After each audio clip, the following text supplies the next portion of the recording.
Good evening. Welcome to the press conference post-match of this exciting match between USA and Canada with the first press conference. Joining us, Coach BJ Callaghan. And we will start the press conference just the same system you already know. Raise your hand and please, we can start the back part.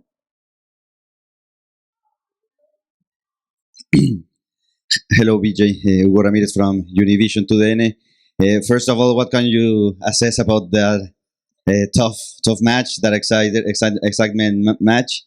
match, and about the figure of someone named Matt Turner and what he did in the penalties? Yeah, I think the match was what we were expecting in the terms of, we know when you get into knockout soccer matches, high intensity, high stakes, you have to be performing at your best, but at the same time, you have to expect the unexpected and have good responses to moments of adversity. And I thought this had it all, and I thought our team showed great character throughout to be able to, get a goal, fight for a goal, and unfortunately we give one right back very quickly. But then, and then we go down with a deflected shot, and then just continue to battle. We constantly talk about players needing to step up and make big plays. We know we're going to count on all 23 of the players, and tonight was an example of that. You had Brandon come in and score the goal. You have Jordan Morris make a play in the box that leads us to a fortunate thing, and then at the end, like you spoke about, Matt Turner, the way he just makes big plays. He started in the Jamaica game. He's the captain right now, leading us, and those are the moments and that you expect big players to step up. Hey BJ, congratulations, Arch Bell with CONCACAF.com. Take us, if you would, a little bit like inside the huddle, for lack of a better term. When the shootout comes around, did you say anything to Matt, or better yet, what was Matt saying to his teammates? What was the message he was broadcasting to them right before this penalty shootout? Yeah, with Matt, I didn't have to say much. He goes right into his preparation mode. He has a great team of people that are preparing him for penalty kick shootouts. So, he's going to be prepared. And that's what he was focused on. And then he had the last word before we went out to midfield. And again, it's just encouraging the guys to stay calm, stay committed to what, they've practiced. We've practiced the penalty kick shootouts as a group throughout the tournament in preparation for this. And again, you just rely on your experience at that time, and you don't try to overthink it. And he just really gave the entire group a sense of calm to just go and execute. Hello, Luis Arauz for Radio Mix Panama. First things first, congrats for the win today. And looking at that game in the semifinals against Panama, what can you say about the team, and what can you expect about the game on Wednesday? Yeah, I mean, they're a really good team. We're familiar with them. We've played them a lot. Their coach has done a great job in building them. They've shown that they have depth. So we're expecting a really competitive match against a really well-organized, high-intensity team, and we're gonna have to be at our best to get a result. Sure. Hi, BJ. My name is Pat Brennan, and I cover soccer for the Cincinnati Enquirer. I have a quirky question for you because it was such a quirky thing in the game. When the AR was injured in the first minute there was about it felt like close to a 10-minute delay.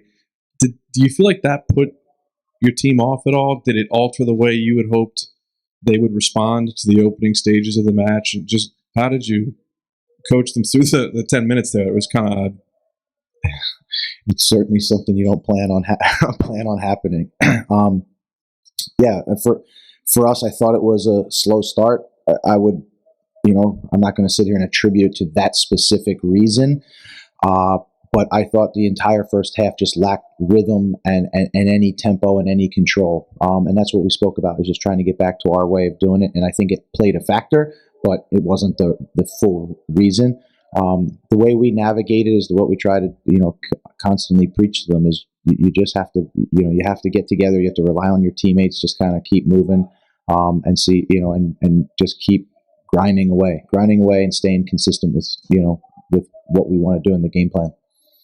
Please. Kyle Bonneger with ESPN. Second time that Brandon's come on late and scored an important goal in a really important part of the game, right? Like, what is it about his character that kind of allows him to come into those situations and have success? And if you could, on the back end of that, just kind of reflect on the state of the rivalry with Canada. I mean, you can't speak enough about Brandon's just professionalism and commitment. I think he's a confident forward who knows what he's good at, and it's teammates' jobs to get that ball in the box for him, and he goes all out for every one of them. So, for us, I think he's a true team player, willing to do anything that the team needs. And you see this constantly with him coming off the bench, knowing the moment and executing. And we couldn't be happier with the performance that he put in and the performances he's put in throughout the tournament. In terms of the rivalry with Canada, again, I think these games bring out the best of each other. And they were the opponent tonight that is in the quarterfinal that we need to play, and in our way to getting to the semifinal. And our goal when we came here was to win another Gold Cup title. So I don't look at it as like any bigger than the moment. The quarterfinal match is already big, and it's already a high stakes game. And I'm just glad that we're able to give all of these guys this opportunity to play in big moments like this. Yeah. Congratulations, Coach. Pilar Perez from ESPN International. It feels like the guys gave it all, mentally, physically, extra times, penalty kicks.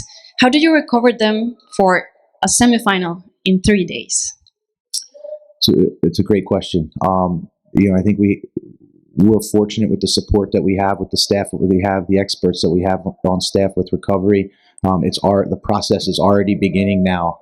So it's not uncommon to have to do this, but we're going to utilize every recovery strategy that we can have for the guys, the way we travel, everything. So we're just going to exhaust all options to get them to perform at their best versus Panama. BJ, congratulations, Pancho Villaverde for ESPN Central America. Today we have an splendid game by Gianluca Busio. It's his second World Cup, but he's still young. How much you think the weight of U.S. midfield will be on his shoulders in the next years ahead? Yeah, from the beginning when we started this tournament, we're just asking guys to get better. And as each individual gets better, the team collectively is getting better. And I think with Busio, you've seen that from match 1 till now match 4. He's just continually improved, and he's making a great impact on our team. I'm glad that we're able to give him this opportunity. I think, if I'm not mistaken, this is our 4th, 5th, and 6th youngest Gold Cup lineups that we've been playing here.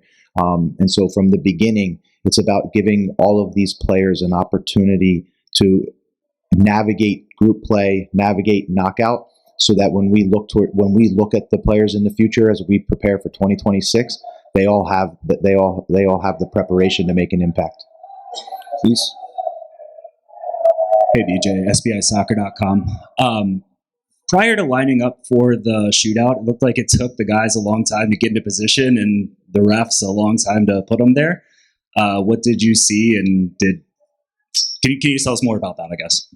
Yeah, I mean, for us, we view this as our home field. The support that we have here, from the club, from the city, we said we wanted to own the field tonight, and we wanted to own the shootout. And so by us taking an aggressive posture up front, that's what we wanted to do. We wanted to show that we were here, we were confident, we were ready to execute. 2 final questions, one here, your colleague, and one online. Landon with the Inquirer here in Cincinnati. It felt like the last 10 minutes of the regular time and the entirety of extra time, passes and touches were kind of made with more intent, more I don't know the word I'm looking for, but it felt like there was a lot more purpose towards the offensive side of the ball, even in possession through the center backs. Did you get the sense of that towards the end of the game there? Yeah, I mean, I think that's part of our DNA and our identity. We want to continue to just be aggressive and play with high intensity. And I would say that as the game wore on, we continued to get continue to stay as aggressive as possible. And I think there was just good quality moments that we were able to create some decent attacks. But the whole mentality of the group all the time is to always, the standard is to be aggressive. One last question. You already asked, so we have people online as well. So please, Kyle Bond, I'll give you the word online. Yeah, thanks, Coach, for your time. I appreciate it. I just want to ask you about, did you guys hear or put any stock into the comments by John Herman before the match that they didn't score more goals against Kentucky? Was that motivating or anything? No. The entire tournament, we're just consistently focused on ourselves, trying to get better, try to get as connected as a team as possible, playing as true to our identity and our style. And like I said, we're learning and we're gaining experience in how to play through these knockout games, and that was our focus. And Canada was just the opponent that was in front of us tonight. Thank you so much, Coach BJ. Thank you. Congratulations. Appreciate it.